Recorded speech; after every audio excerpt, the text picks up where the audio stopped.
everybody, Jamie at shopmasc.com. Welcome to another MASC Minute. So Triumph & Disaster, our brand from New Zealand, recently introduced a new body lotion or moisturizer.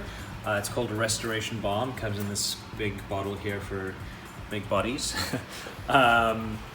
So yeah, it's as the name implies, it's a really restorative, hydrating, protecting type of balm, intensive, but not greasy.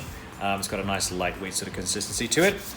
Scent-wise, it contains some sandalwood and neroli, so it's got a nice sort of woody, sweet scent to it. Not super strong, not overpowering, so it won't compete with any sort of fragrance that you wear. And then in terms of key ingredients, it's got jojoba in it, which is the primary hydrating ingredient that gives the skin that nice sort of hydrated feeling to it. And then it has a few other more exotic things like dragon's blood, kawa and goji oil, which have their own benefits that you can read about on the website if you would like to find out more. So yeah, if you're looking for a good body moisturizer, I think this is a good choice.